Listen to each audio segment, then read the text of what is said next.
Former Nevada Senator Harry Reid is continuing to make the case for renewed studies into the UFO mystery. Back in 2007, Reid and a few Senate colleagues sponsored a secret Pentagon program that investigated mystery aircraft and related phenomenon. The program was based right here in southern Nevada, but that effort ended 6 years ago, and really very little from that study has been made public. Now the senator not only hopes the X-Files get released, but thinks there should be a renewed effort to get to the bottom of things. Senator Reid sat down with the I-Team's George Knapp for this update. I'll bet you anything that China's spending some money checking this out. I'll bet you anything KGB Putin is spending some money checking this out. Former Senate Majority Leader Harry Reid dropped major hints that he knows potential adversaries, Russia and China, have carried out their own military studies to figure out how UFOs work and how to build their own. There's a whole fleet of them. Look on the ASA. The so-called gimbal UFO, recorded by military pilots in 2015, is one of dozens of similar objects encountered off the coasts of Florida and Virginia in the last 3 years, according to Pentagon sources. The Tic Tac UFO, which buzzed the USS Nimitz carrier group in 2004, was not only seen by pilots and cameras, but also by several high-tech sensor systems, as documented in a 13-page report written for the Pentagon, a document that went into the database of OSAP. That's the original acronym for the study that Reid sponsored. The senator said these craft are not ours. Wherever they are from, what do you think their interest is in us? What is it? Why are they buzzing around in the skies, and why are they interfering with the military? Well, I would just turn that around. Why are we interested in them? Same answer to your question. Because we don't know. Well, about Tic Tac, you've seen people try to explain it away. It was flares, it was birds. It's kind of an insult to our best pilots and our sensor systems that show this was real. It could do things we can't do, and we don't understand it. Well, this has been going on for a long time.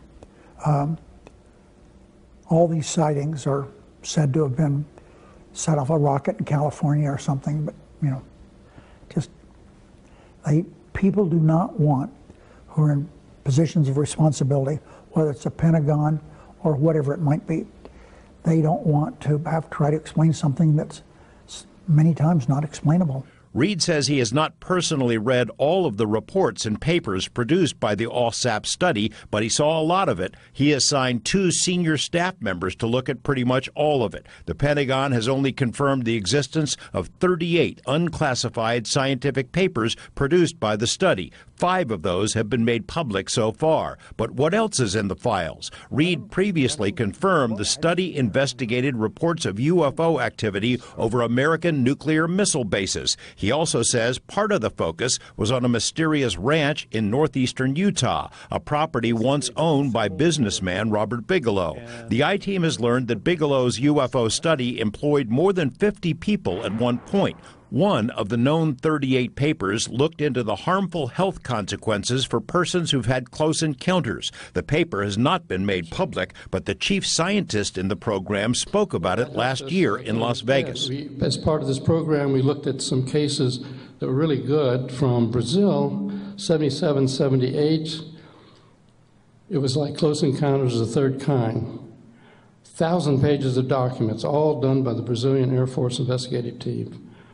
500 photographs, 15 hours of motion film, a lot of medical injuries when people encountered these craft at close range. Senator Reid wanted to transition the study into a special access program, he says, because that was the only way to gain access to information and materials produced by other classified projects that have studied the same question. Other programs that have been done and information they have, including different pieces of evidence. Do you know what those pieces are? No, I've just only heard rumors, and I'm not going to get into the rumors, but that's why I wanted the special access to go there. If I could go ahead, send my staff to look at it. The question remains, go look at what? George Knapp, 8 News Now. Since the existence of the program was revealed 15 months ago, more than 1,200 people have filed public records requests with the Defense Department. So far, the government has yet to release any of the studies or reports. Senator Reid thinks some of his former colleagues in Congress are now intrigued enough to ask for permission to see Whatever files exist, we have additional links on this story on LasVegasNow.com.